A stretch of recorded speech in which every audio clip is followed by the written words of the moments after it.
¿Qué tal? ¿Cómo están? Vamos a iniciar una nueva conversación aquí en Infobae sobre un tema tremendamente sensible que conmueve, por supuesto, al planeta, a la humanidad. Es el conflicto israelí-palestino, historia, actualidad, perspectivas, hacia dónde va, esperanza. Hay un montón de palabras que atraviesan la conversación que vamos a tener. Está con nosotros Said Chaya, doctor en Relaciones Internacionales. Desde 2018 es docente investigador en la Facultad de Derecho de la Universidad Austral, un amplio currículo donde dirige las carreras de Ciencia Política y Relaciones Internacionales y el Núcleo de Estudios de Medio Oriente. Y también está con nosotros Claudio Fantini, a quien conozco de hace muchos años, columnista, politólogo especializado en temas internacionales, con una amplia trayectoria como analista de medios de comunicación. Está con nosotros también Kevin Ari Levin, sociólogo, docente universitario, especialista en estudios sobre Medio Oriente, África y el sur de Asia.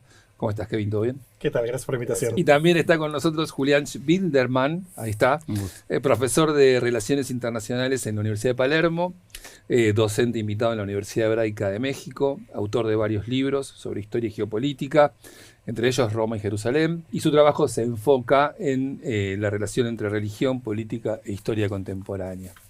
Estoy pensando por dónde empezar, qué desafío empezar a conversar sobre algo que es tan candente, con noticiabilidad permanente, con marchas en este momento pidiendo que los escenarios se modifiquen. Pero bueno, también me pasa que muchas veces vamos al presente sin pensar en las herencias históricas, ¿no?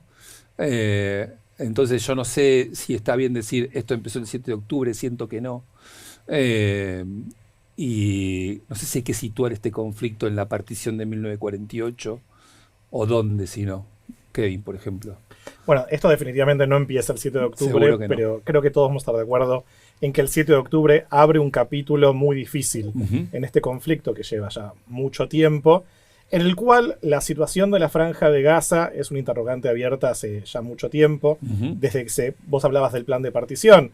Con la creación del Estado de Israel en 1948, la Franja de Gaza tuvo distintas configuraciones políticas, estuvo bajo ocupación egipcia hasta 1967, fue parte después, en los 90, de la Autoridad Nacional Palestina, que duró muy poquito tiempo con el control de la Franja de Gaza, y hace ya 18 años está bajo el control de Hamás. Ahora, esta situación en la cual la Franja de Gaza está bajo el control de facto de Hamás, no reconocido por la mayoría de la comunidad internacional, de alguna forma explota el 7 de octubre del 2023 con la masacre realizada por Hamás y otros grupos palestinos, en la cual había una situación de alguna forma de tolerancia con respecto a Hamás en la Franja de Gaza. Se puede discutir también los factores que llevaban a la decisión por parte de Israel de alguna forma sostener a Hamás, no sostener, pero tolerar la presencia de Hamás con algunos operativos militares cada 2-3 años. Sí. Algunos lo llamaron podada de césped. Ahora, el 7 de octubre, cuando Hamás demuestra una capacidad de hacer un daño a Israel que nadie podía prever, de repente la situación cambia. Y empieza la situación actual, en la cual Israel plantea esencialmente 3 objetivos, 2 de forma explícita. Una que es la recuperación de los secuestrados, en ese momento 251. Otra que es la destrucción de Hamás. Y una última que tal vez aparece entre líneas, que es una situación donde la Franja de Gaza ya no represente un problema para la seguridad de Israel. Esos objetivos que, al menos al interior de la sociedad israelí, generaban un consenso bastante amplio en octubre del 2023, ahora ya casi 2 años después de empezado, con la situación humanitaria desastrosa en la Franja de Gaza, con la presión internacional, ahora esos 3 objetivos parecen estar en crisis.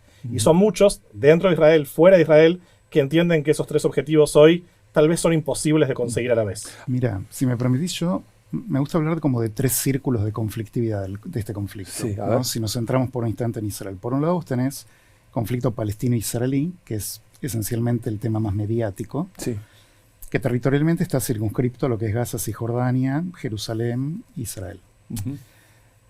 Por otra parte, tenés un conflicto árabe-israelí, que es como originalmente se lo conocía, que abarca una pluralidad de países árabes con una extensión que llega hasta Marruecos, partes de África y demás.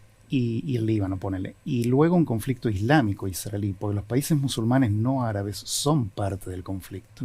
Irán, por ejemplo, está a más de 1.500 kilómetros de distancia con Israel, no es un país árabe. Claro.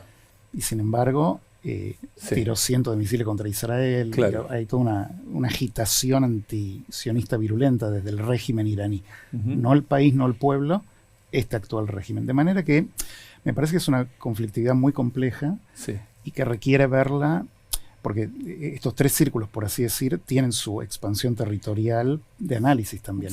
A veces nos metemos mucho en la cuestión Gaza, la cuestión Cisjordania, que es importantísima, obviamente, pero es uno de los elementos de todo un engranaje, a mí me parece mucho más grande para entender esta geopolítica regional. Por el momento surgió el concepto de exterminio. Digo, que ahí es donde uno empieza a pensar en la idea de que se trata de algo profundamente enraizado en lo religioso, ¿no es cierto? Y es ahí donde uno encuentra que no hay solución posible cuando lo mira.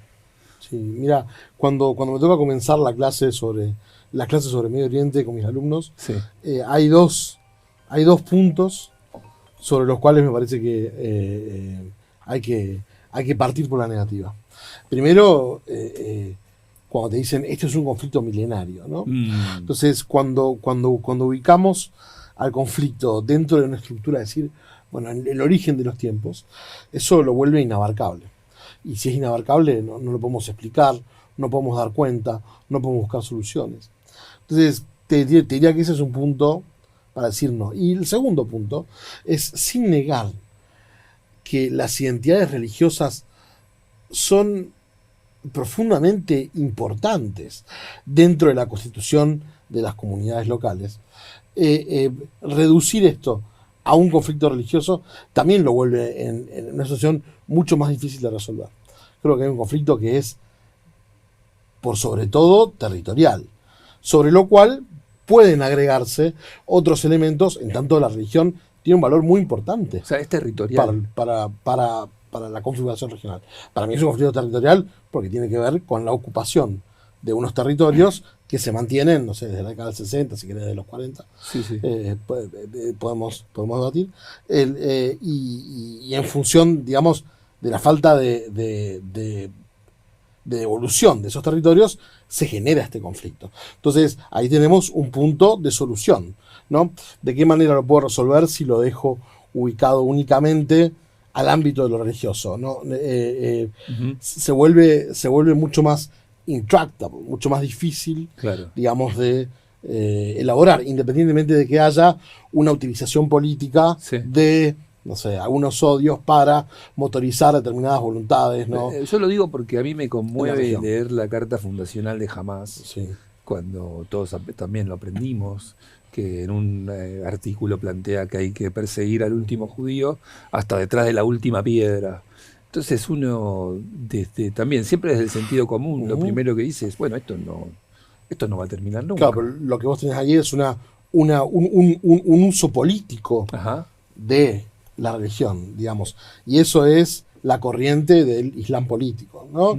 O sea, así como diferentes valores, como por ejemplo la libertad, puede ser usada para estructurar un discurso político, la religión también puede ser usada de esa manera. Y en este caso lo que hace Hamás es eso, estructurar un discurso político en función de una serie de valores religiosos conforme a lo que ellos, digamos, creen, a lo que ellos interpretan. Claro. Claudio, ¿qué idea te surge cuando pensás en este precepto de Hamás?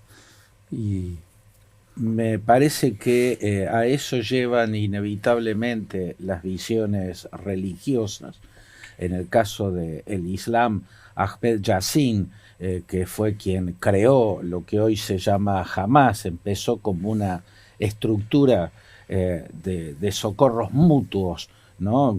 Salida del modelo de la hermandad musulmana. Ahmed Yassin fue un discípulo de Hassan al-Banna, el creador de la hermandad musulmana en Egipto.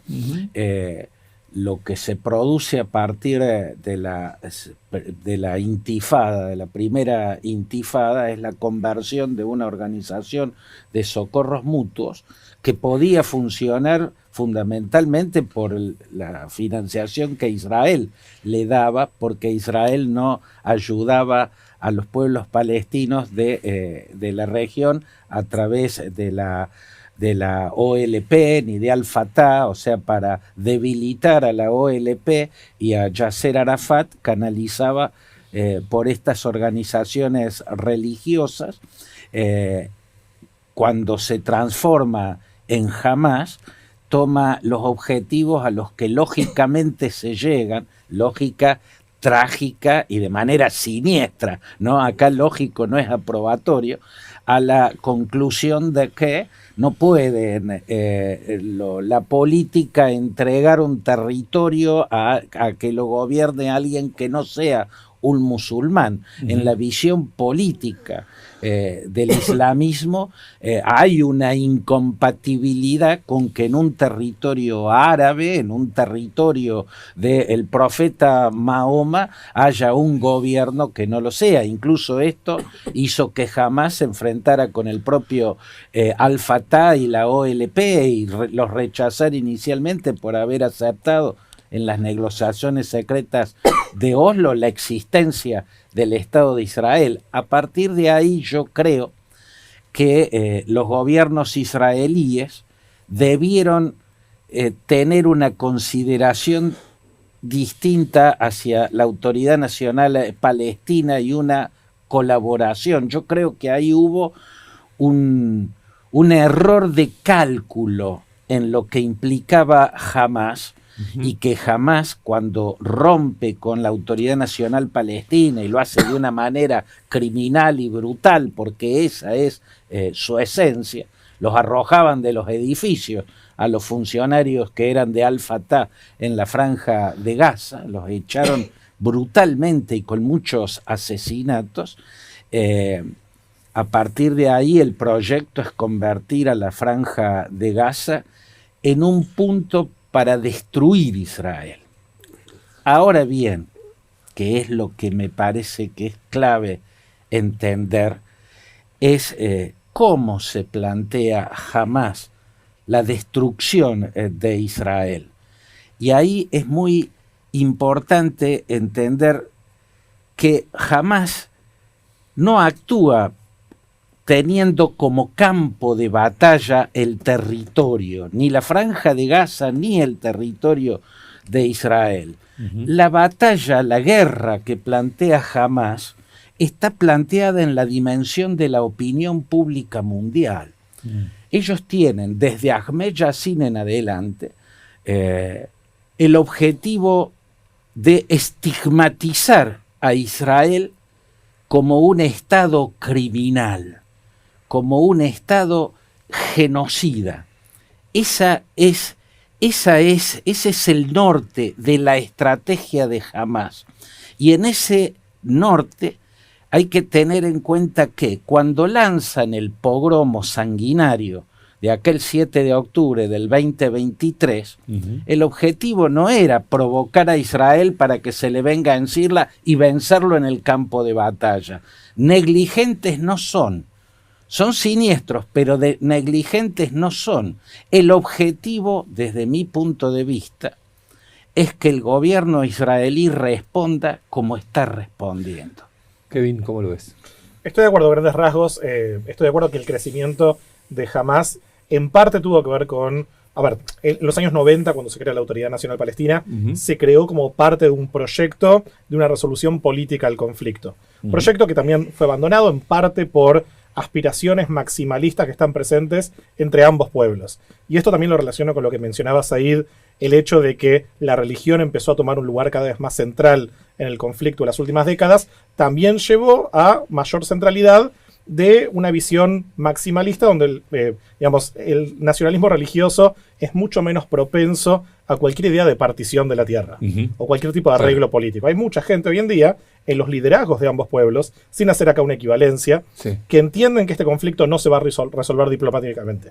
Tanto Hamas, que plantea, básicamente se crea en parte por la oposición al proyecto más conciliador de Al-Fatah y después de la Autoridad Nacional Palestina, si se cree o no es otra discusión, como también el actual gobierno israelí, que dentro del acuerdo de coalición actual entiende que el único pueblo que tiene derecho a la autodeterminación entre el río Jordán y el mar Mediterráneo es el pueblo judío. Ahora, esta situación este planteo llevó en los últimos años a debilitar a la Autoridad Nacional Palestina.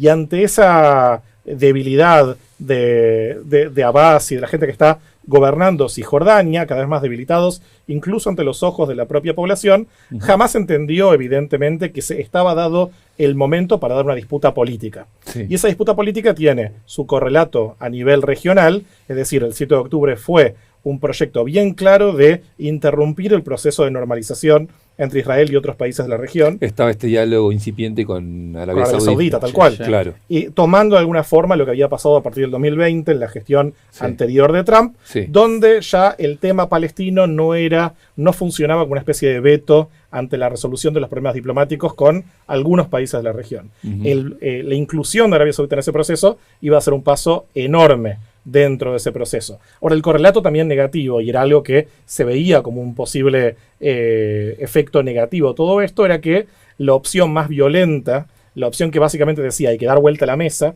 dentro de la sociedad palestina, terminó tomando otra centralidad. Jamás se fortaleció ante la debilidad de la Autoridad Nacional Palestina, y el 7 de octubre, de alguna forma, lanzó el problema palestino al centro de la agenda internacional, cuando varios pasaron años diciendo que ya había quedado relegado a los márgenes. El 7 de octubre le recuerda a las autoridades de Israel que la cuestión de Gaza estaba como en un lugar donde ya no molestaba, ¿no? Había una hipótesis de administración del conflicto.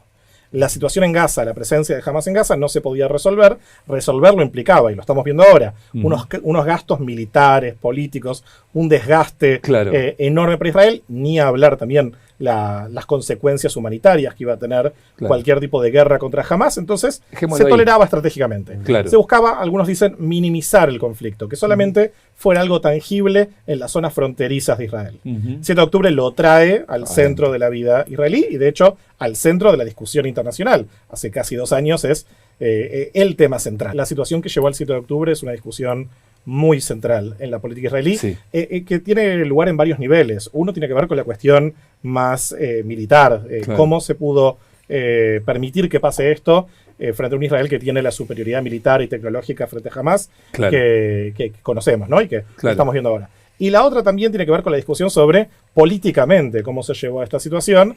Por supuesto que hay diferentes interpretaciones y todavía creo que va a tener un tiempo hasta decantar. Algunos que entienden que el gobierno de Netanyahu hizo lo posible y que el fallo fue más militar. Incluso algunos hablan del deep state o de quienes boicotearon internamente. Hablan de la debilidad interna que tenía Israel a lo largo del 2023 con toda la discusión sobre la reforma judicial y las protestas que había en la calle todas las semanas desde enero de 2023 hasta octubre. Y otros que dicen, bueno, en realidad la hipótesis de administración del conflicto, la falta durante muchos años de un horizonte político hacia la resolución del conflicto, terminó explotando, porque un conflicto no puede ser administrado de forma indefinida sin que tenga algún tipo de resolución violenta. Y eso es lo que vemos a partir de ahora. Y esto también se suma a la discusión sobre qué va a pasar con Gaza. Al día de hoy no hay un plan público de lo que quiere el gobierno israelí y el escenario en el cual estarían dadas las condiciones para una retirada de Gaza. Sigo sin ver el punto por donde esta historia se abre, Claudio. Para mí, para ver ese punto hay que entender en qué situaciones se está y cómo se llegó. Partiría desde el presente hacia atrás. Yo creo que jamás nadie en toda la historia, desde la creación de Israel en el 48 hasta la fecha, hubo quien le hiciera el daño que les está haciendo a los habitantes de Gaza y a Israel, a la nación israelí fundamentalmente, como el que le están haciendo Hamas y el gobierno que encabeza Netanyahu. Yo los veo corresponsables. Hubo una estrategia de estigmatización de Israel que Netanyahu siguió al pie de la letra, y eso me resulta increíble. Por cierto, que el 7 de octubre planteó una cuadratura de círculo. Por cierto, que tenía que haber una una reacción, una devolución a lo que fue el mayor ataque de toda la historia de Israel, ¿no? Que fue atacada primero por los ejércitos árabes en el 48, en el 67 y en el 73. Nunca provocaron esa cantidad de muertes y de destrucción y con esa brutalidad, pero después del 73 los estados árabes, que hasta ahí no reconocían un pueblo palestino, pasan a reconocer y le ponen la pelota a la OLP, porque ven que ellos en la guerra regular no podían lograr el objetivo de derrotar a Israel. La OLP pelea hasta que llega a las negociaciones de Oslo y se desemboca en el acuerdo de paz. Desde un principio, Netanyahu fue un enemigo de ese acuerdo de paz, del mismo modo que lo fue Ahmed Yassin y Rantisi, su mano derecha. Desde un principio ambos trabajaron en sus respectivas veredas para dinamitar.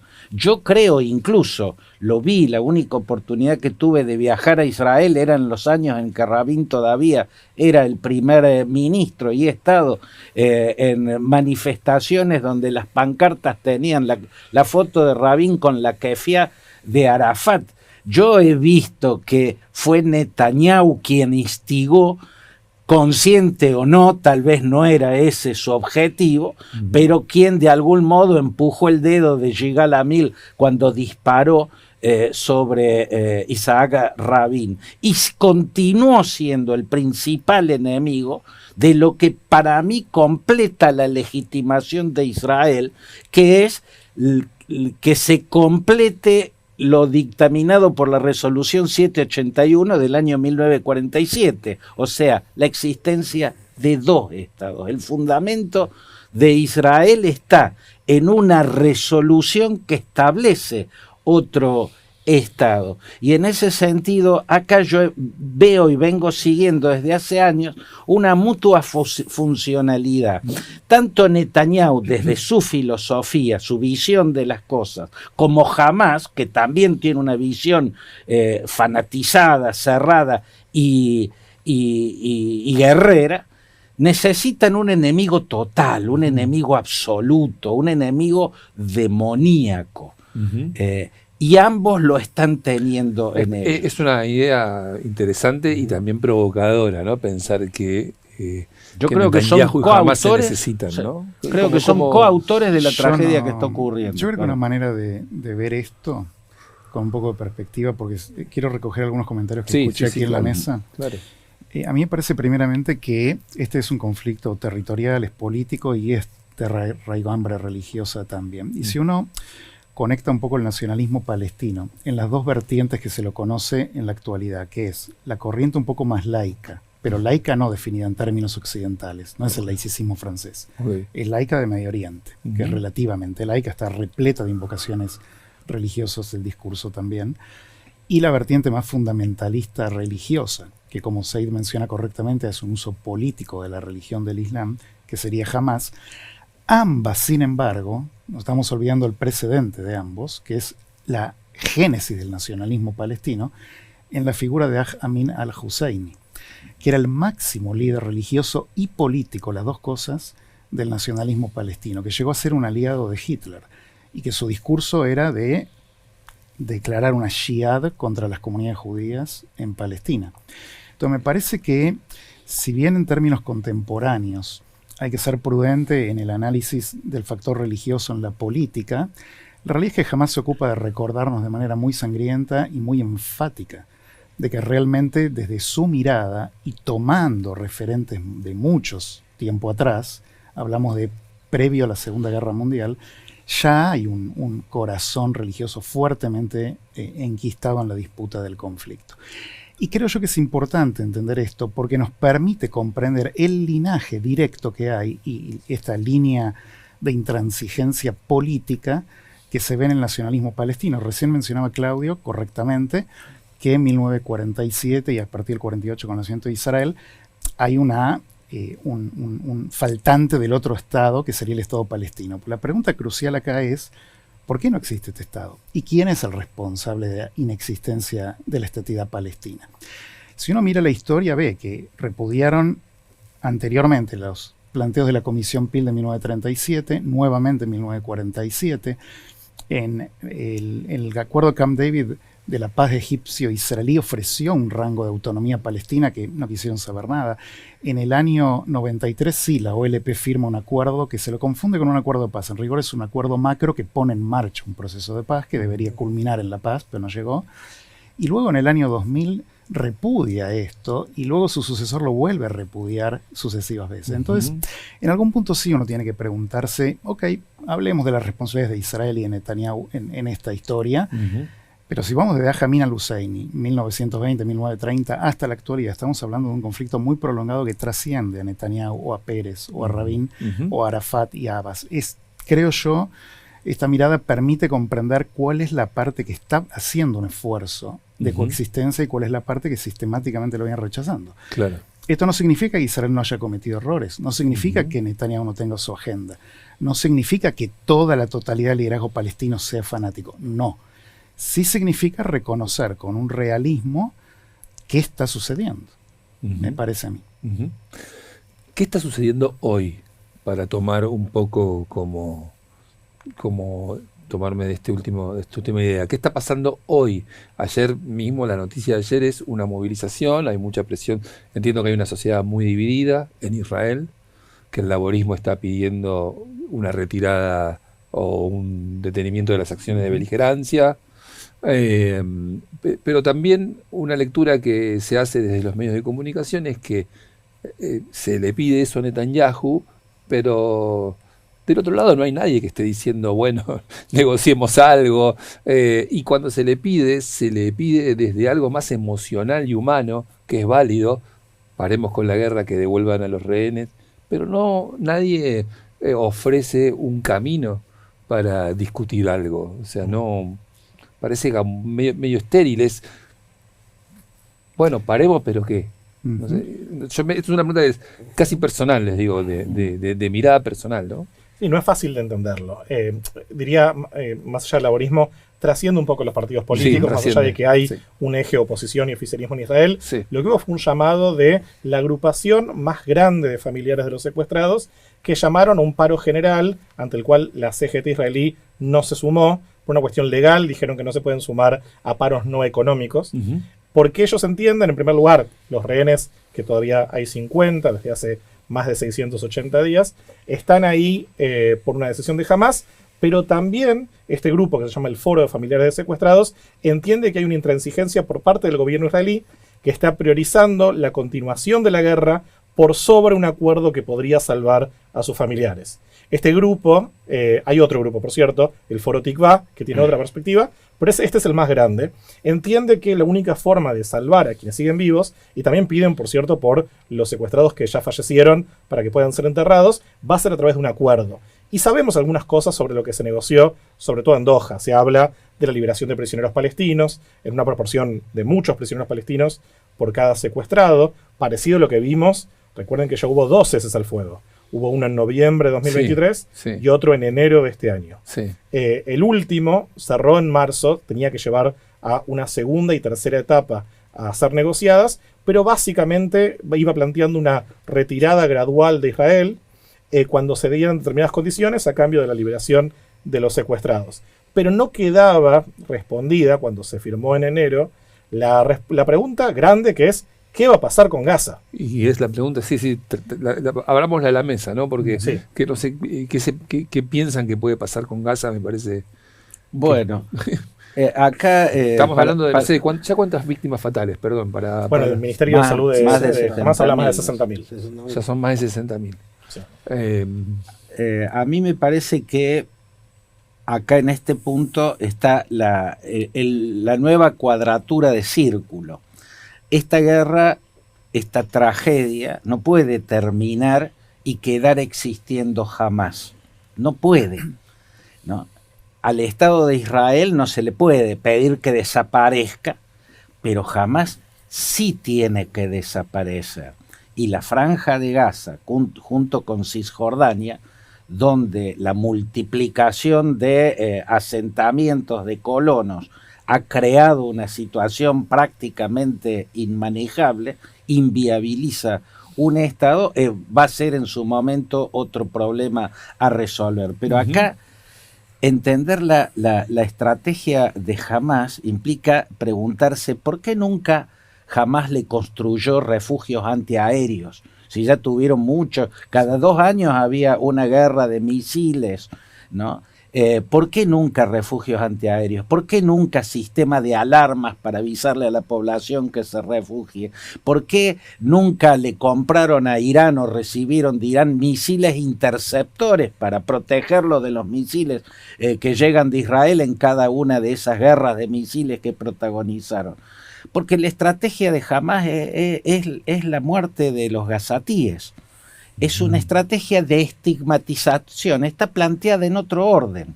Son kamikazes incluso, o sea, no tienen problema de morirse todos. Claro. Ellos crearon en estos últimos años, y eso se estaba viendo, esa red de túneles que lo que dejaba arriba es la misma estrategia del Vietcong. Los Vietcong creaban túneles en la jungla, ¿no? Estados Unidos tuvo que hacer hasta un crimen ecológico con el agente naranja de foliantes para poder pelear contra un ejército subterráneo que se manejaba por túneles, pero la selva que estaba arriba era selva de árboles. La selva que queda arriba en Gaza es una selva de cemento. Y está la población ahí, ¿no?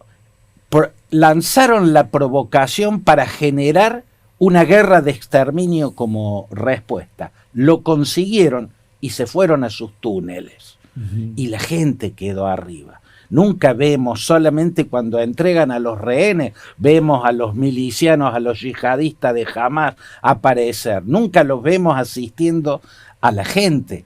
La guerra de Hamás no pasa por ese campo de batalla, y en esto lo trágico es que haya sido tan funcional a esa situación la respuesta que se planteó. ¿Cómo se sale de esto? Y bueno, jamás, no puede haber salida si jamás queda existiendo. Pero no puede continuar una guerra de exterminio, porque vemos, permitime redondear con esto, nunca el mundo había visto, por ejemplo, la bandera palestina como la ha visto ahora. Yo creo que te va al último pueblo de la India, de Indonesia, de Bolivia, y preguntas de quién es esta bandera, de los palestinos, te van a decir todos. O sea, el éxito propagandístico es gigantesco. Es gigantesco. Si del otro lado, voy a citar a un conocido. Si del otro lado tenés a Hitler, por comparar jamás con Hitler, ¿con quién negocia Netanyahu para detener esto? O sea, para salirme de la idea de... una exageración. Una exageración, bueno, una exageración. Pero si tenés un tipo así... Puedo decir que lo que está llevando adelante es una suerte de solución final, un genocidio. Digo, me parece que si vamos... ponemos 120 y vamos ahí, nos chocamos. O sea, nos vamos a chocar. Bueno, tenés a un tipo que tenés a Hamás, que es... O sea, sin defender a una agrupación terrorista, ni mucho menos, pero pensar que el pueblo palestino es el culpable de esto que está pasando en función de lo que ha dicho el colega. Me parece una suerte de estrategia de publicidad, digamos, en la cual Netanyahu es simplemente un instrumento de Hamás. Me parece una tesis totalmente... No, yo creo que Netanyahu se presta gustoso a eso. O sea, no es que cayó en una trampa, fue hacia esa trampa. Eso estuvo siempre en su objetivo. Netanyahu, igual que Hamás, es la no negociación. Es la no negociación. Y ese creo yo que es un problema crucial. Y que esto no solo victimiza al pueblo gazatí, ¿no?, que está sufriendo una guerra de exterminio. Esto victimiza a Israel. Lo estamos viendo en el mundo, viendo en el mundo. Nunca se había visto pero es tan poco inteligente una sombra tan oscura. ¿Tan poco inteligente es la estrategia de Netanyahu? Yo creo que Netanyahu en el fondo está dialogando. A ver. Netanyahu no está dialogando directamente con Hamás, pero lo está haciendo a través de Qatar. Entonces, digamos, el posicionamiento de no dialogar con los terroristas, que se entiende, sí, por supuesto, no quiere decir que no haya en absoluto una comunicación en torno a lo que sucede en la región. O sea que hay una comunicación. Hay un actor que es el que más o menos triangula esa, o de alguna manera ejerce como, no sé, como un portavoz, como representante, una parcialidad. Pero ¿por qué no se llega a un diálogo de superficie? ¿Por qué no se llega a un diálogo de acuerdos? ¿Y por qué? No, porque en ese sentido, ¿cómo se va a no, en ese sentido, a mí me parece razonable. O sea, ¿cómo vas a dialogar con un grupo terrorista que cometió el atentado, o sea, lo que pasó el 7 de octubre? En ese sentido, es un posicionamiento razonable. Por eso parece que el futuro de los palestinos de Gaza tiene que ser un diálogo que lamentablemente incluya mucho más que a los palestinos, tiene que incluir a los otros actores de la región con la capacidad de ponerle presión a Hamas como actor, que es una capacidad que la autoridad palestina no tiene. Hasta hace muy poquito, lo que sabemos del motivo del colapso de las últimas conversaciones en Doha tenían que ver con unas cuestiones que en principio, no parecerían que tenían que ser determinantes para el colapso. Sí. Una tiene que ver con el perímetro de seguridad en el cual Israel se tendría que retirar. Sí. Otra tiene que ver con la cantidad y las características de los prisioneros palestinos a liberar, sobre todo un debate sobre cuántos prisioneros con cadena perpetua Israel debería liberar. Obviamente Israel baja ese número, Hamás lo sube. Sí. Pero la gran pregunta es qué va a pasar con Hamás. Hamás hasta ahora nunca estuvo dispuesto a comprometerse a desprenderse de las armas, que es por ahora el objetivo de mínima que pone Israel para decir, bueno, en esta situación se puede generar una retirada. Pero hay también un incentivo un tanto negativo hacia la idea de conciliar. En primer lugar, bueno, Kissinger dijo famosamente que Israel no tiene política exterior, tiene política interna. Netanyahu está muy corrido dentro de su propio gobierno por los sectores más a su derecha. Sí. Y esos sectores se oponen terminantemente a una situación en la cual jamás siga vivo. Netanyahu parece en principio más pragmático, no es una persona muy ideológica. Por momentos se ha corrido más a la izquierda. En el 2009, el famoso discurso Barilán reconoció la necesidad de un Estado palestino. Hace tiempo ya que se dio marcha atrás en ese reconocimiento, pero sabe que hacia su derecha están quienes tienen la capacidad de hacer caer su gobierno. Y esas figuras, en principio, no quieren ningún escenario de retirada en el cual jamás sigue vivo en la Franja de Gaza. ¿Es legítimo o no es legítimo? Tenemos que ver. Ahora, del otro lado, ¿qué tenemos? Hamás entiende que está ganando la guerra. Y lo que vimos en Doha es que Hamás pidió más prisioneros palestinos por cada rehén que lo que había pedido en enero de este año. ¿Por qué? Uno diría, pero mirá la situación humanitaria en la Franja de Gaza, que es un espanto. Bueno, esos muertos no solo a Hamás no le importan, le sirven. Porque políticamente, a medida que la situación en la Franja de Gaza empeora, Hamás queda más fortalecido. Claro. Y esto es una situación bastante trágica donde si no hay una presión externa fuerte, y en realidad la responsabilidad en principio recae en Estados Unidos, que fue responsable del último cese al fuego, esta situación puede durar bastante más y consecuencias bastante más desastrosas que lo que estamos viendo ahora. ¿Qué rol está jugando la ONU, la gestión de la ayuda humanitaria? ¿Ahí jamás está controlando el escenario también? ¿O es algo...? Mira, a mí me parece que Hamas creó una propuesta, te diría que casi filosófica, de irresolución absoluta cuando lanza el 7 de octubre. Porque pone a Israel en una situación de dilema donde lo confronta con una decisión. O destruye a Hamas y pierde a los rehenes, o rescata a los rehenes y Hamas sobrevive la guerra. Y creo que Israel todavía no logró resolver, y no sé si tiene una resolución cabal este planteo, porque de alguna manera...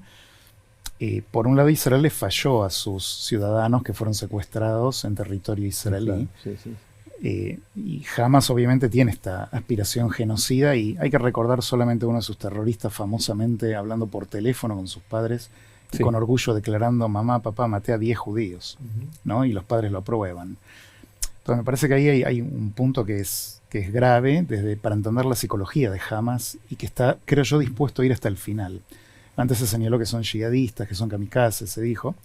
Entonces me parece que Hamas difícilmente vaya a aceptar una negociación política cuyo resultado sea entregar a los rehenes y rendirse, por ejemplo, como se plantea, y exiliarse inclusive. Sí. Podría ocurrir, Sí. pero luce a priori difícil. Da la sensación, Sí. como quedó claramente planteado en la mesa, que el uso político y militar de los civiles gazatíes, no israelíes, ni que hablar, los propios hermanos de ellos, es funcional a su estrategia política.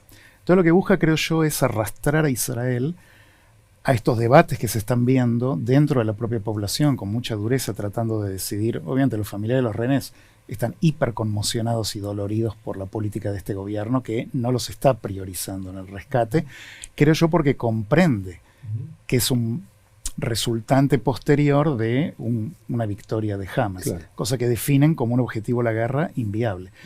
Entonces a mí me parece ahí que hay un gran tema de dilema en cuanto a cómo está planteado. Y la ayuda humanitaria que vos mencionás, si me permitís, Sí. Gonzalo. Sí, ¿por qué la ONU? La pregunta que nos da vuelta es ¿qué peso tiene específico la ONU? No, la ONU ¿Qué pasa es- con los ONG que es- distribuyen la comida? Ok. A ver, la ONU, ¿te referís peso específico en la gestión de ayuda humanitaria o su rol en el conflicto? No, ¿De qué estamos hablando? en general, nos preocupa, claramente, lo de la ayuda humanitaria está haciendo noticia, Bueno, ¿no? a mí me parece que ahí es otra manipulación. A ver, ¿hay hambruna o hambre por lo menos, o gente muriendo de hambre en Gaza? Sí, obviamente, hay una situación terrible que está ocurriendo. Sí. Y Israel viene facilitando el ingreso de ayuda humanitaria. Acá entra a jugar una dinámica un poco perversa de parte del propio Hamas, que secuestra esta comida para ellos, no para la población. Así como Claudia mencionaba que los deja expuestos al fuego israelí, también está haciendo este uso. Y se buscó crear modalidades que puenten de alguna manera esta situación para que la comida llegue literalmente al pueblo palestino y no a los líderes de Hamas. Debe ser una situación terriblemente dificultosa porque hubo caos, hubo situaciones de tiroteos y Claro, demás. claro. Lo que está claro por el historial de la ONU, si me permitís a mí, en la gestión del conflicto palestino-israelí, como un actor que busca tener un rol muy preponderante allí, creo que fue nefasto desde hace muchas décadas. No digo el día número 1, pero sí desde hace muchas décadas que viene epitomizado en la figura de UNRWA, ¿no? Esta agencia para refugiados palestinos que tiene en la nómina a yihadistas de Hamas adentro. Entonces es medio loco ahí el tema.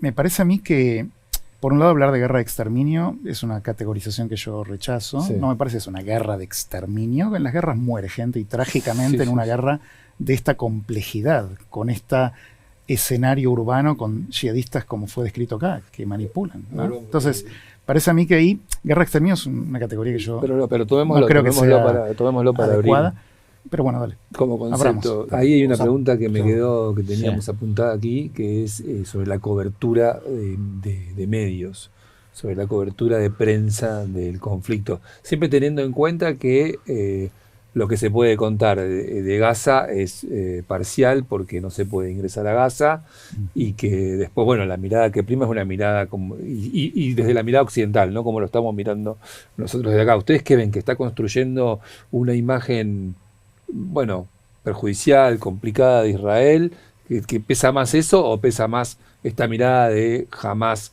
haciendo todo esto que hace? Yo creo que jamás ha logrado que no se fijen en ellos. No solamente las muertes y la destrucción de infraestructura civil en Gaza Sí. tapó el pogromo sanguinario de octubre del 2023, sino que tapa lo que es evidente, ¿no? Si hubiese una mínima moral y preocupación por la situación humana de su gente, Sí. jamás se hubiera rendido. O sea, en términos militares, Sí. la perdió. Lo único que le queda es un refugio todavía inexpugnable, todavía inenallable, pero no puede sacar al ejército israelí de su territorio.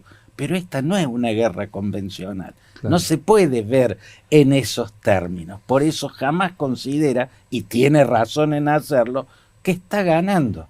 Porque ha logrado lo que nunca había logrado ninguna otra fuerza. Yo creo que es mucho mayor el daño que está causando con la destrucción de la Franja de Gaza y la muerte masiva de civiles, ¿no? Cuando son miles los cadáveres de niños que se cuentan, ¿no? Los cadáveres de niños, y bueno, se ve que se está provocando un daño a una población entera, a la que además se le plantea que se tiene que ir, ¿no? Entonces, en ese sentido, lo logrado por Hamás es insólitamente inmenso, porque se supone que la contraparte es mucho más inteligente, pero con lo que está sucediendo en Cisjordania, sumado a la devastación de Gaza, bueno, creo que Hamás se está llevando un premio. Yo creo que la única solución es política, es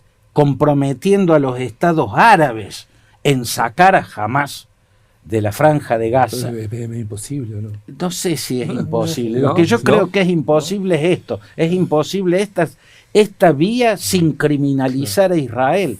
Y yo creo que es tan peligroso que nada hay más peligroso que la criminalización de Israel y que afecta incluso al judaísmo en su conjunto. Por eso digo, nunca nadie le hizo más daño a Israel y al judaísmo que Hamás y Netanyahu.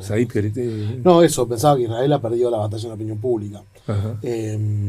Creo que acá en Argentina creo que todavía hay un blindaje en torno a lo que está pasando en Gaza. Sí. Sí, creo que los medios son más parciales en ese sentido, pero creo que si salimos, digamos, del contexto nacional, justamente ha perdido la batalla en la opinión pública con consecuencias graves, como por ejemplo, no sé, antisemitismo, o digamos, escenarios de antisemitismo contra personas que no tienen absolutamente nada que ver con la guerra. Eso se ha reproducido en otros lugares como en Europa o en Estados Unidos. Y creo que tienen que ver justamente con el hecho de que lo que estamos viendo es atroz, ¿no? Pero, ¿qué sensación les nace cuando pasa, frente a esta descripción que yo comparto, qué sensación les nace cuando tienen los elementos también para reflexionar concretamente sobre lo que está pasando? Porque me pasa a mí también esto. Yo digo, pero sí, lo que está pasando es esto. Digo, Mira, ¿por qué crece esta mirada antisemita en el mundo? Bueno, a mi modo de ver, pongámoslo así, primero hay que separar lo que es la tragedia humanitaria del análisis político, entre comillas, objetivo, lo más objetivo que se pueda. Si vos vas a los números, y esto es sin negar un sufrimiento propio de una guerra, la tasa de muertos civiles por cada yihadista matado, basándonos en los números que podrían estar exagerados o ser infundados de Hamás, es la más baja en la historia de las guerras modernas.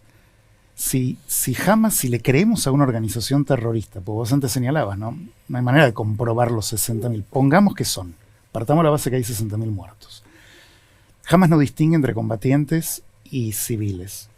No distingue entre gente que muere de causas naturales, porque muere gente de causa natural, más allá que haya una guerra alrededor. Por supuesto. No distingue lo que es los propios palestinos matados por cohetes fallidos de ellos mismos, que han caído en el propio territorio. Pero considerando todo esto, Israel dice, si le creemos a Hamás, creámosle entonces a Israel. Israel dice que mató más de 25.000 terroristas. Entonces, si vos agarrás los 60.000, bajás muertes naturales, bajás los propios matados por Hamás en cohetes que caen ahí adentro, o los que ejecutan cuando van a buscar comida, pues esto también ocurrió, te queda un número que es prácticamente 1 a 1. Esto obviamente suena frío, porque humanitariamente uno ve las imágenes y son dolorosas. Sí. Pero hay que entender un punto, que las guerras tienen víctimas. Acá pareciera que hay una expectativa, por eso yo no coincido con la caracterización de guerra de exterminio. Israel no estaba buscando exterminar al pueblo palestino. De hecho, Netanyahu lo dijo claramente, en una tarde hubiéramos hecho un genocidio si quisiéramos. Están dando ayuda humanitaria dentro de lo que se puede canalizar frente a un grupo terrorista que la roba. Han desplazado población no porque son limpiadores étnicos, desplazan para poder combatir a Hamás y no afectar a los civiles. Han tenido un cuidado que jamás no ha tenido. Entonces, en este sentido, y ni que hablar de la facilitación de ayuda humanitaria, que no tiene precedentes en la historia de los conflictos bélicos modernos. Churchill le dio comida a los alemanes cuando estaba bombardeando a los nazis, mientras los nazis retenían el territorio de Alemania. No, estas cosas no ocurren. O el ejemplo de Vietnam. ¿Estados Unidos alimentaba a la población civil en territorios controlados por el Vietcong? No, no ocurrió. Lo que está ocurriendo acá es realmente asombroso y no creo yo que todo sea responsabilidad de Israel en la conducción de la guerra. Del otro lado hay sí un gran estratega de propaganda que es extraordinario y hay elementos de prensa que son un poco cómplices. Esta es la realidad. Hay elementos que eligen, como hizo por ejemplo el New York Times, poner una nota que era fraudulenta de un niño palestino que estaba enfermo por otras situaciones, no por hambruna. ¿Y qué hizo? ¿Cómo corrigió el error el New York Times? Esto vale la pena mencionarlo y doy la palabra luego. Publicó la noticia en la tapa en su cuenta de Twitter de 55 millones de lectores y la corrección salió en la cuenta de relaciones públicas del Times con 89.000 lectores. Tú te das cuenta que este es un emblema, pero ocurre en muchos sectores que lamentablemente no estamos pudiendo comprender lo que ocurre porque hay un jueguito entre Hamas y algún elemento de cultura, te diría, no es que hay un complot, simplemente que hay una acción de replicar un poco una propaganda, porque en algún punto, Gonzalo, los palestinos, tristemente, para muchos, se transformaron en un vehículo de ataque a Israel.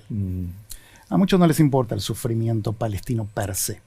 Es una herramienta de ataque, de difamación a Israel, de odio a este país. A mí me parece que esto está ocurriendo, porque cuando palestinos sufren en Siria, como ocurrió en la guerra civil en el campo de refugiados de Yarmouk, que expulsaron, mataron, etcétera, no fue un tema mediático, ¿no? La ONU no se conmueve, no pasa esta convulsión que está pasando ahora. Esto de que la causa palestina se usa para manifestar un odio a Israel más allá de la situación puntual. ¿Cómo lo ven? Sí, yo creo que sí, que el antisemitismo existe, que es un problema objetivo. Creo que es muy atendible la cuestión de analizar un conflicto con la máxima cantidad de elementos. En lo que al daño contra la imagen de Israel se trata es los elementos son los que objetivamente está mostrando la prensa, no objetivamente. No sé si son veraces en las estadísticas, pero es lo que está viendo el mundo. Entonces yo no veo una contraparte que salga con la misma intensidad. No a cerrar bocas, porque ahí se equivocan algunas organizaciones que yo creo que banalizar el antisemitismo poniéndole el sello de antisemita a cualquiera que cuestione a un gobierno de Israel me parece otra irresponsabilidad y antijudía. O sea, banalizar, como hace desde mi punto de vista Netanyahu y su gobierno, el concepto de antisemitismo con la importancia crucial que eso tiene, usándolo como método de censura, de algún modo hasta parece justificar a Saramago cuando dijo algo muy, muy duro, refiriéndose a ciertos dirigentes de Israel, de israelíes. Cuando vos te beneficias de el holocausto, ¿viste? Fue una no me sale en este momento la palabra. La utilización política. La utilización política. Estás utilizando políticamente algo que no debiera hacerse. Yo creo que esa es otra de las grandes preocupaciones. Seguramente no estamos viendo. Yo hasta lo que seguí me guiaba por Cruz Roja. Y Cruz Roja daba que en un momento determinado niños, a los que no podés considerar yihadistas, darlo como combatiente, ya habían superado los 15.000, ¿no es cierto? Ya habían superado, o sea, que no sean exactas y que en vez de que no sean 60.000, descontarle los 25.000 muertos. Si son 20.000 lo mismo. El sufrimiento humano es real. Porque yo no quiero ser muy claro en esto. Es una sociedad que está atrapada ahí. Pero ¿sabés cuántos alemanes civiles murieron en la Segunda Guerra Mundial matados por Estados Unidos? 1 millón. Sí. Entonces, esto hay que entender, este es el punto que me parece importante. Las guerras son dolorosas, son catastróficas. Esta es una guerra que se le impone a Israel, que no la genera Israel. Sí. Entonces, yo lo que veo que falta en términos de cobertura es más cuestionamiento, por ejemplo, al rol del propio Hamas, de esta manipulación de civiles que hace, de robo de comida y demás, es comida que entra gratis y que después se vende en el mercado a un dinero. ¿Por qué? Yo ¿no? quiero sumar, estoy de acuerdo que si todo es antisemitismo, nada lo es. Obvio. Pero también está claro que hay un crecimiento global de antisemitismo. Y creo que además, por supuesto, de la población civil como gran víctima de esta guerra, también perdimos mucha complejidad en cómo se trabaja este tema. Yo no sé si hay blindaje o no. Creo que hay países donde el tema se convirtió de alguna forma en omnipresente, pero no lo acompañamos eso con entender la complejidad de un conflicto que tiene muchos detalles, que tiene mucha complejidad, y dimos marcha atrás en ciertos consensos. No existe ninguna postura hoy moralmente sostenible que no entienda que entre el río y el mar existen dos pueblos y ninguno de los dos se va a ir a ningún lado. Y sin embargo, en la forma en la cual se trabaja este tema en algunos medios de comunicación, parece que esto es un Boca River, muchas veces encajado con identificaciones políticas locales, que son imposibles de traducir al Medio Oriente, y de repente Israel es Estados Unidos, es imperialismo, y los palestinos son el Che Guevara. Y esto, primero, que borra cualquier tipo de responsabilidad de Hamás. Creo que parecía ya al principio de la guerra que había una posibilidad real, y creo que lo vemos ahora concretado, que Israel iba a ganar militarmente la guerra, pero la iba a perder políticamente. Y la iba a perder políticamente porque no hay un escenario en el cual pueden traducir esa victoria militar en una situación de mayor seguridad, de mayor legitimación, nada por el estilo. Políticamente, no sé si jamás, pero Israel no ganó la guerra. Ahora, lo que vemos es que dimos marcha atrás en cierto consenso internacional, por ejemplo, sobre la legitimidad de Israel. Y ahora lo encontramos en discusión abierta en redes sociales, en medios de comunicación, por una visión muy infantil sobre este conflicto que empezó el mismo 7 de octubre y que tan solo se profundizó, que por supuesto viene acompañado de la situación desgarradora que se vive a nivel humanitario en la Franja de Gaza, pero que la responsabilidad de Hamás frente a todo esto desapareció.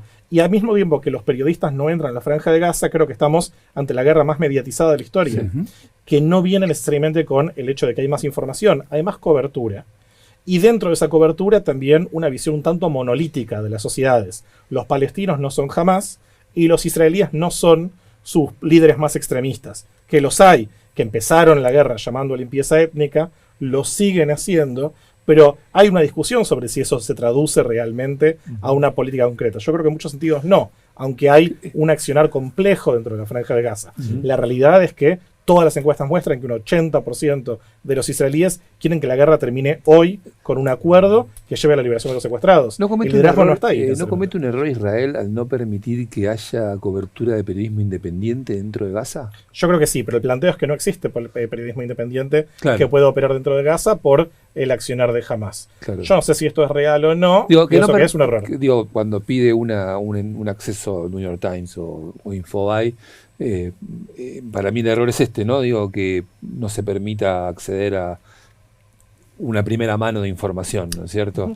Fíjense lo que pasó la semana pasada con el... AFP. No, con el caso del periodista palestino Sharif. Al Jazeera. Al Jazeera, ahí está. Que el día de la noticia que quedó instalada es Israel mató a un periodista de Al Jazeera. Y en redes sociales, al otro día aparecieron los videos del periodista caminando en el momento en que liberaban a una rehén, después una foto del periodista al lado de Sinwar, como elementos que permitían suponer que había una cercanía que no es profesional. Mi sensación como periodista justamente es que en un territorio medio de ambigüedad quedamos dando esa noticia. Es que eso, Al Jazeera es parte del conflicto porque es parte del Estado de Qatar.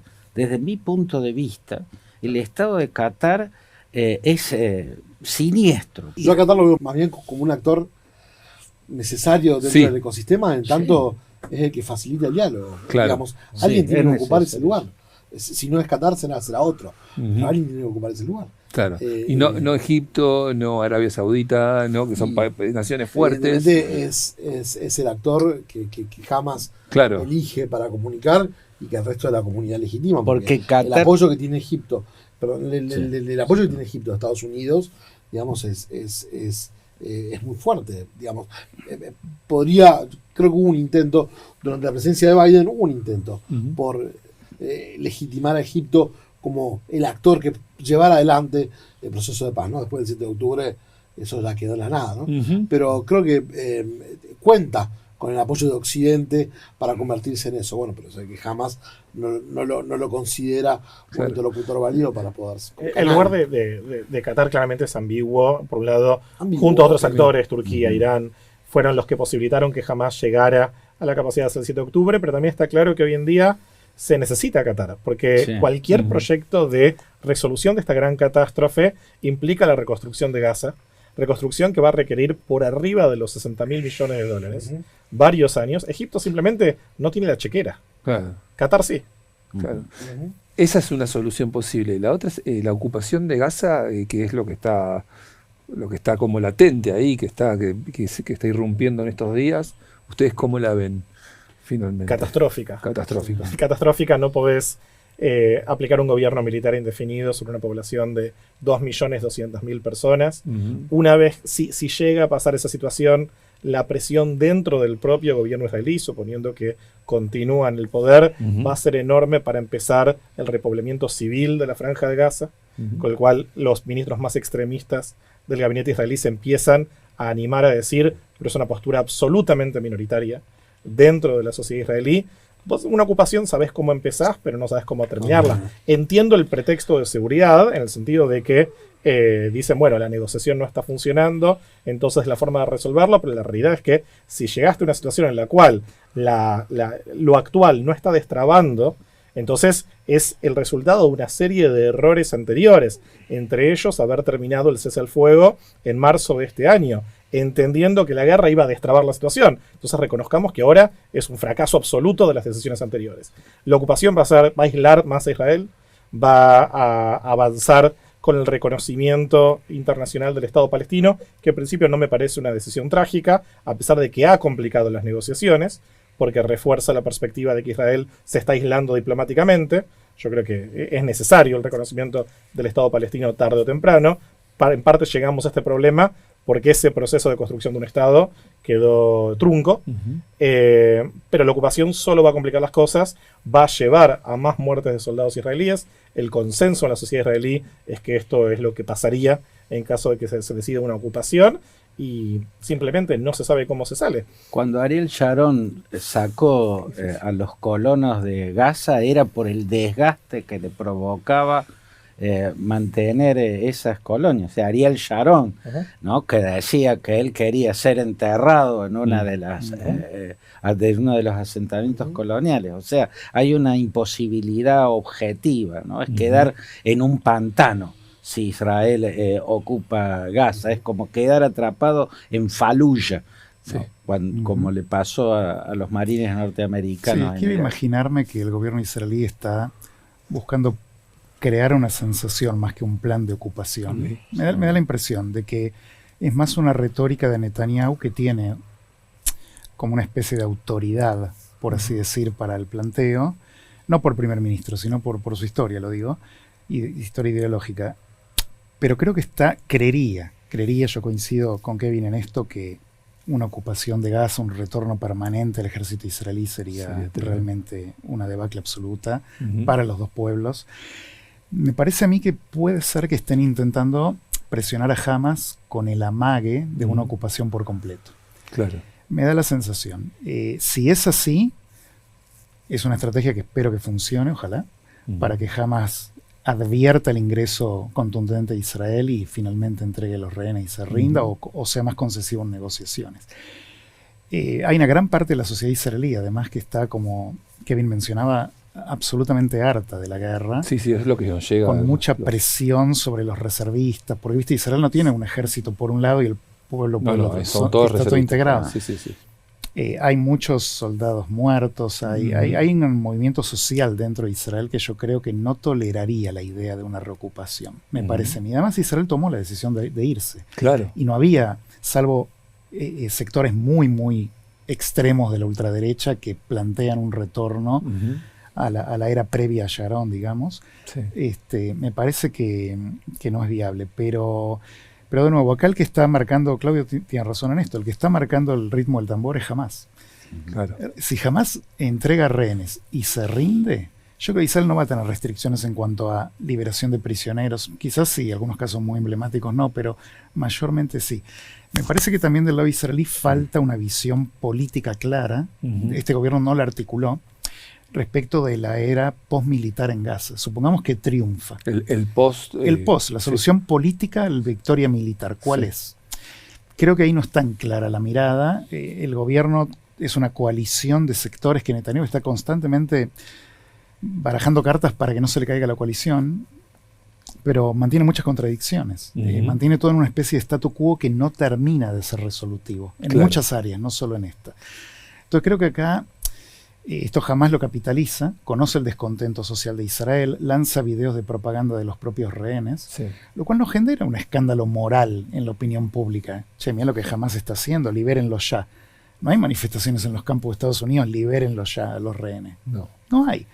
2 días de cobertura de prensa y se terminó. Ya es un problema de Israel. Que de entrada, creo yo, fue un error, por un lado de comunicación de Israel y por un lado de la comunidad internacional, de no haber visto la cuestión de los rehenes como un problema humanitario internacional, no solo de Israel. Como una exigencia cabal de que esto es totalmente inaceptable y que requería una resolución diferente.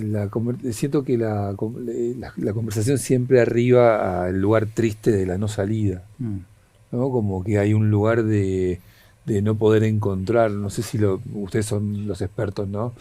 Pero siento que el diálogo siempre desemboca en la encrucijada, ¿no? Desemboca en un lugar de caminos abiertos para explorar, ¿no? No sé qué pienso. Yo pienso, tal vez al contrario, que la guerra no puede durar muchísimo más. No lo pensaba antes, pero me parece que el desgaste está siendo enorme. Lo que sí pienso es que parte de los motivos por los cuales esta guerra viene durando lo que dura, y de hecho ya es la guerra más larga en la historia de este conflicto. Es más larga que la guerra del 48, lo que en Israel se llama la guerra de independencia, o la guerra de liberación, es que los objetivos fueron definidos de una forma muy ambiciosa. Esta guerra, si se plantea como la resolución a todo el problema de Hamás y Gaza para Israel, puede durar para siempre. Y sin embargo, estamos viendo que cada vez cuesta más mantenerla en cuanto a vidas humanas, la posición internacional de Israel, el fortalecimiento de posiciones extremistas. Estados Unidos hace unos meses saca una evaluación de cuánto jamás había reclutado terroristas nuevos desde que había empezado la guerra, con lo cual es hasta difícil pensar la posibilidad de agotar, porque jamás se nutre también de la frustración de los palestinos viviendo en la Franja de Gaza, con lo cual podemos decir que esta guerra en muchos sentidos lo fortalece. Y una vez que se pueda redefinir eso y entender que lamentablemente esto no va a ser el último enfrentamiento armado que va a haber, entonces la guerra podría terminar. El problema es también quién va a querer pagar el costo político al interior de sus sociedades y el nivel de presión que se puede ejercer. Ahora Trump en los últimos meses estuvo distraído con otros conflictos.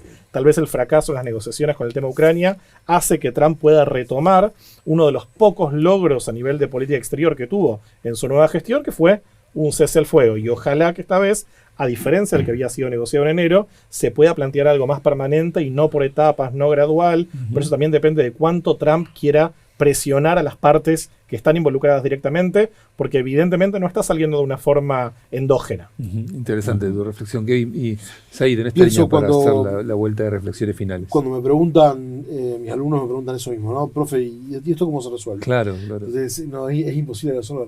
Bueno, mira, la verdad es que en el 78 esa foto de Camp David se dio y fue real. Y la foto del 93 en Washington, ahí con Clinton y con los líderes, también fue real. Tiene que darse, creo, una convergencia, como todo lo que pasa en Medio Oriente. Todo lo que pasa en Medio Oriente encaja muy bien dentro de una lógica global, ¿no? Es una región particularmente permeable en función de la falta de liderazgo regional. Es una región muy permeable a lo que pasa afuera globalmente. Entonces, lo que tiene que darse es un orden global, regional, que permita, de alguna manera, ese acuerdo. ¿Estamos muy lejos? O estamos muy lejos de esa posibilidad. Pero no quiere decir que esa posibilidad no pueda darse en un futuro. Es decir, no es que el conflicto es imposible de resolver. El conflicto se puede resolver. Hoy no están dadas las condiciones en absoluto para un acuerdo de paz. Pero en algún momento, así como hubo avances, bueno, en un momento puede volver a darse, ¿no? Claudio. Yo creo que la posibilidad de salida está en un recambio muy profundo del escenario político, creo que esa posibilidad existe.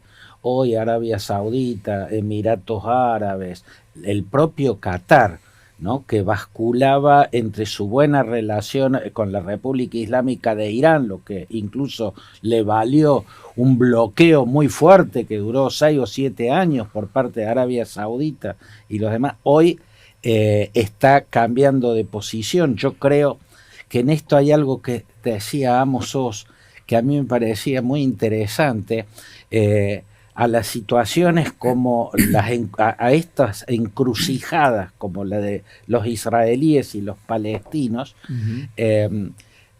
no la resuelven los héroes mitológicos, decía él. El héroe mitológico logra apoyo porque promete o genera la sensación de que va a haber una victoria fenomenal. El héroe mitológico tiene que dejar paso al estadista, porque la cuestión de fondo, explicaba Amos Oz, está en el escenario político, y en ese escenario no sirve el héroe mitológico, sirve el estadista. Y en esto yo pienso en un hecho muy significativo de la misma familia Netanyahu. En 1976, Jonathan Netanyahu, Johnny como lo llamaban, fue quien encabezó y dejó su vida en la operación Entebbe, ¿no? Un hecho que el mundo admiró cuando habían secuestrado un avión de Air France con 258 pasajeros o 205, yo creo que eran por ahí, la mayoría israelíes, y estaban en el aeropuerto de la ciudad de Kampala, en el aeropuerto Entebbe, y se hizo esa operación militar deslumbrante. Un solo caído tuvo los grupos de élite israelíes, Johnny Netanyahu. Él dejó la vida, rescató la casi totalidad de los rehenes israelíes, esa operación llevó de nuevo a casi todos los rehenes a sus hogares, y a la imagen de Israel el mundo la admiró, o sea, el mundo ovacionó. Tantos años después, su hermano menor, 2 años lleva tratando de recuperar la totalidad de los rehenes, todavía no lo logra, todavía no recuperó más rehenes de los que recuperó su hermano, dejando la vida, arriesgándola y dejándola, y con un resultado que en términos de imagen, que para mí es crucial, es un estropicio para Israel, para la nación israelí. Julián. Bueno, yo creo que sería, geopolíticamente hablando, súper bueno que de alguna manera los pactos de Abraham sean reactivados. Los pactos de Abraham tuvieron una gran virtud, que fue poner en marcha en rápida sucesión acuerdos de normalización o de paz de Israel con actores clave de la región. Y se esperaba que Arabia Saudita lo haga, y la movida de Hamas, instigada por Irán, buscó trabar eso, como hemos marcado. Me parece entonces que volver a atar la paz regional a la irresolubilidad de la cuestión palestina-israelí es diplomáticamente un error, porque es caer presa de la estrategia de Hamas y de los elementos más fanáticos de la zona. Por otra parte, sí, la cuestión palestina-israelí requiere una resolución. No me queda claro cuál sería esta resolución. Es un conflicto de alta complejidad, con muchas décadas ya en evolución. Sí creo que de alguna manera hay que integrar un poco más la cuestión regional en este asunto, y descomprimir, quizás, si la comunidad internacional baja un cambio a las obsesiones que tiene con Israel, las responsabilidades que componen todo el mapa regional. Y creo que con esta distribución de responsabilidades reales y de obligaciones también en relación a este conflicto, sí se puede poner en marcha algo más viable y más realista. Mientras estemos exclusivamente enfocados en esta resolución y que todo depende de Jerusalén, me parece que lo único que vamos a lograr es un poco lo que Claudio plantea en términos de destrucción de imagen de Israel y traba en el conflicto.